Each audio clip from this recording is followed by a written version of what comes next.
The Smiling Man, Seattle, Washington. Seattle, Washington, a city known for its drizzling rain, coffee culture, and the eerie mist that rolls over Puget Sound. But beneath the vibrant urban life, some stories are whispered only in hushed tones. Stories of the inexplicable, the terrifying, and the unrelenting horrors that lurk in the city's shadows. This is one of those stories. 1. The First Encounter. It was a cold autumn night when Jeremy first saw him. Jeremy, a 24-year-old software developer, had been working late at his office near downtown Seattle. After an exhausting day of coding, he decided to take a long walk home rather than call an Uber. The streets were empty, the air crisp, and the distant neon lights of the city flickered in the fog. He took a shortcut through an old neighborhood, one he had walked through many times before. Rows of Victorian-style houses lined the street, their windows dark and lifeless. The only sound was the distant hum of traffic from the freeway. Then he saw him. A man stood beneath a flickering street lamp, his body tall and lanky, his suit slightly wrinkled as if he had been wearing it for days. His posture was unnaturally rigid, his arms hanging limply by his sides. But it was his face that sent a shiver down Jeremy's spine. The man was smiling, not a normal smile, but an exaggerated, toothy grin that stretched across his face as if it had been carved there. His eyes were wide, unblinking, filled with an unsettling brightness. Jeremy's instincts told him to cross the street, to put as much distance as possible between himself and the grinning figure. But the moment he took a step backward, the man moved too.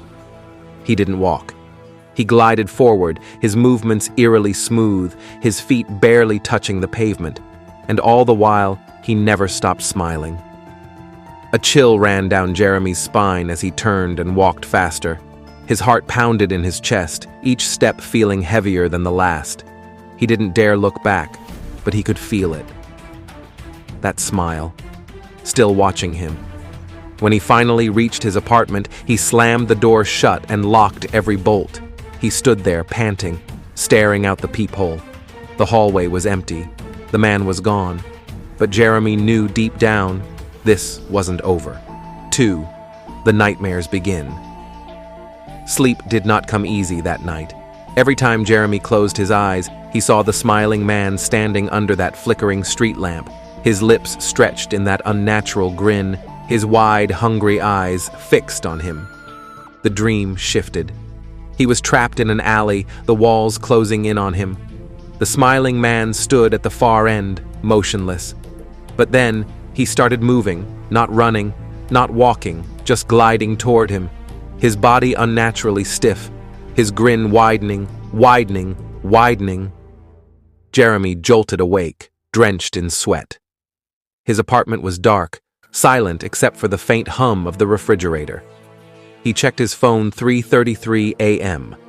Then he heard it. A faint tap, tap, tap against his window. He froze. His apartment was on the 3rd floor. There was no way anyone could be outside his window. Slowly, he turned his head toward the glass.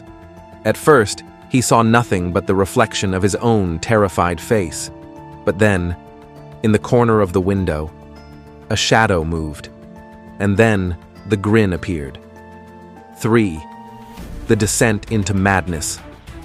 For days, Jeremy tried to convince himself that he was hallucinating, that it was all just a figment of his overworked brain. But the smiling man didn't go away. He saw him in the distance while waiting for the bus. He spotted him standing on the other side of the street as he grabbed coffee from his favorite shop.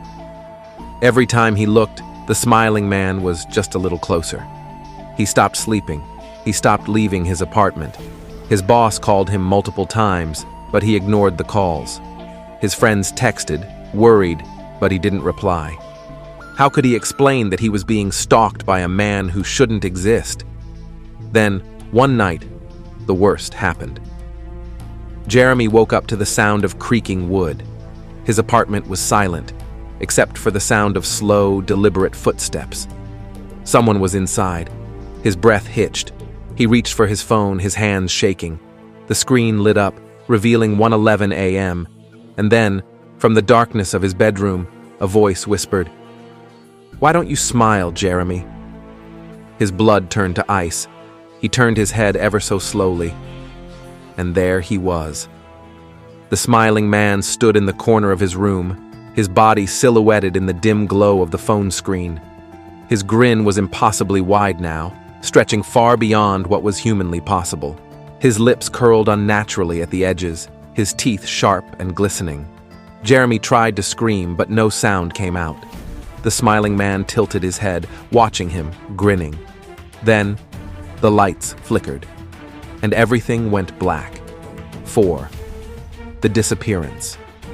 When Jeremy's friends finally forced their way into his apartment a few days later, they found the place abandoned.